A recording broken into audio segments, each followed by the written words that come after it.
Bapak, Ibu, dan saudara sekalian, silahkan duduk.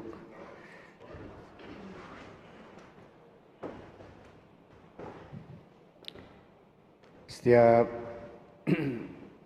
Minggu Palma ada suatu kontradiksi. Kita melambai-lambaikan daun palma dan bersorak-sorai, Husana, Husana, Putra Daud, Yesus Raja yang dielu-elukan. Namun ketika kita masuk di dalam bacaan-bacaan, khususnya Injil, dibacakan kisah sengsara. Jadi saya merenungkan kenapa ya kegembiraan ini berhenti seolah-olah hanya pada saat pembukaan saja. Dan setelah itu pada ibadat bacaan kita semua diajak untuk bersedih. Dan rupanya itulah gambaran suatu dinamika kehidupan. Yesus yang dielu-elukan karena dia memberi suatu harapan. Dia menyembuhkan orang-orang sakit, orang buta dibuat melihat, orang lumpuh berjalan, orang tuli mendengar, orang mati bahkan dihidupkan, orang berdosa diampuni, setan-setan diusirnya. Itulah sebabnya umat khalayak ramai mengelu-elukan Yesus, mengharapkan bahwa Yesus itu menjadi tokoh yang membebaskan penderitaan umat Israel, terutama pada saat itu mereka ada dalam penjajahan dari Kaisar Roma. Namun ternyata harapan ini tidaklah terjadi, maka orang mulai kecewa. Karena kecewa, maka orang kemudian marah. Karena kecewa, maka orang kemudian akhirnya menyalibkan dia. Itulah alasan utama bahwa Yesus disalibkan, karena dia tidak memenuhi harapan umat yang mengharapkan dia menjadi seorang pemimpin negeri, mungkin pemimpin yang lebih bersifat politis, membawa kemerdekaan bagi umat Israel. Kita belajar dari sini, begitu banyak orang yang kecewa. Saya percaya bahwa saudara sekalian pernah mengalami kekecewaan. Entah kekecewaan karena pasangan hidupnya, kekecewaan karena anak-anak atau anak-anak kecewa pada orang tua. Mungkin saat ini banyak orang yang kecewa karena gagal menjadi caleg, kecewa karena jagonya tidak jadi presiden, orang kecewa karena tidak terjadi perubahan, dan selanjutnya. Mungkin orang-orang yang kecewa ini bisa marah. Bahkan ada orang yang kecewa pada Tuhan. Dia berdoa terus-menerus memohon sesuatu, ternyata yang diharapkan tidak terjadi. Akhirnya seperti Mazmur antar bacaan hari ini. Allahku, Allahku, mengapa engkau meninggalkan daku? Dia merasa ditinggalkan Tuhan, diabaikan oleh Tuhan, harapannya tidak terpenuhi, lantas dia mulai berpikir, untuk apa lagi saya perlu menyembah Tuhan? Untuk apa lagi saya harus pergi ke gereja? Kemudian dia mulai putus asa, mulai ngambek, mulai kemudian marah pada Tuhan, atau marah juga pada sesamanya. Banyak alasan-alasan untuk kecewa. Namun ternyata kita belajar pula hari ini bahwa kekecewaan itu memurnikan kita semua.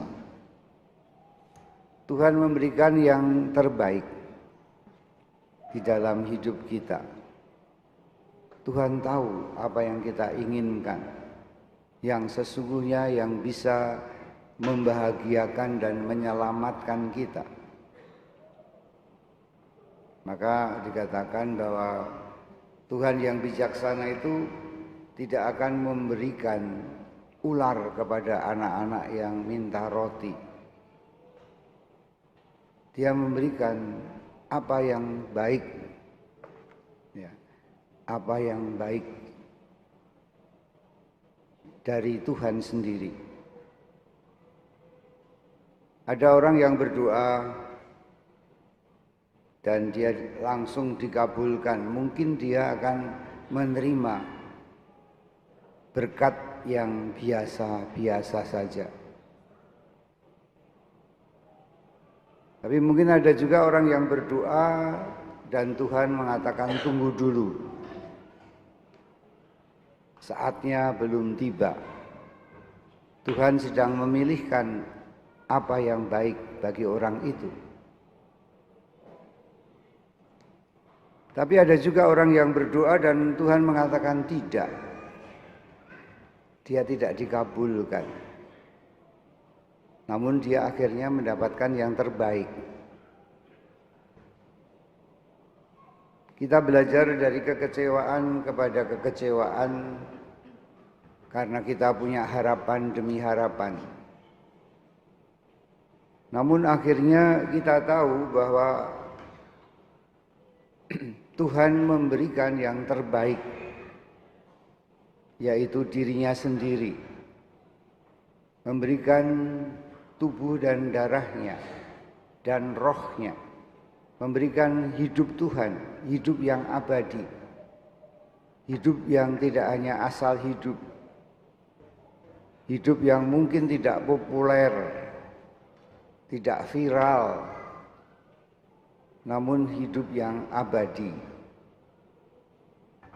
Dan kita belajar menerima, ya, menerima segala kekecewaan yang terjadi di dalam diri kita. Bacaan kedua mengatakan bahwa Yesus itu mengosongkan dirinya. Mengosongkan dirinya dari semua yang diharapkan. Dia mengharapkan umatnya mengerti, menerima penuh syukur segala berkat. Kalau dia membuat mujizat-mujizat, dia membuat juga suatu pengampunan. Kalau dia juga menampakkan kasihnya sehingga dia membebaskan orang dari kuasa-kuasa setan. Bukan semata-mata karena dia penyembuh, bukan semata-mata dia itu orang yang baik, yang suka menolong. Tapi Yesus mengatakan, saya ini adalah Tuhan. Tuhan yang hadir di tengah-tengah kita. Tuhan yang berkuasa atas hidup, atas kematian, atas semua dosa, dan atas semua pengaruh-pengaruh kuasa kegelapan. Dialah Allah yang hadir dalam kuasanya. Namun banyak orang yang tidak menangkap. Karena orang hanya memikirkan dirinya sendiri. Apa untungnya Apa untungnya ikut Tuhan? Apa untungnya mengikuti Yesus? Dan ketika harapan-harapannya tidak dipenuhi, dia merasa tidak beruntung. Kita belajar dari Nabi Yesaya, bagaimana dia bertekun di dalam penderitaan-penderitaan. Ketika harapan-harapan kita tidak terpenuhi, mungkin itu saatnya kita bertekun, bersabar, dan tetap percaya menghadapi cobaan-cobaan itu. Seringkali kita diuji oleh Allah ketika harapan-harapan kita tidak terpenuhi. Namun sekaligus kita didewasakan. Didewasakan motivasi kita mengapa kita mengikuti Tuhan. Dimatangkan lagi supaya kita lebih mengenal karunia dan berkat yang luar biasa yang diberikan Yesus. Dia tidak hanya mengabulkan seorang anak yang merindukan permen, tapi dia lebih daripada itu. Dia memberikan hidup yang abadi. Maka Bapak, Ibu, dan Saudara sekalian, marilah kita mohon khidmat Roh Kudus supaya ketika kita di dalam kekecewaan diberi harapan baru, didewasakan iman kita, dan diteguhkan harapan dan iman kita. Inilah kekuatan yang luar biasa yang mengalahkan segala penderitaan dunia,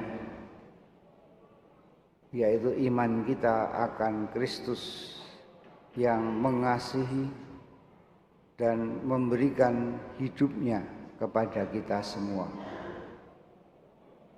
Inilah kegembiraan sejati.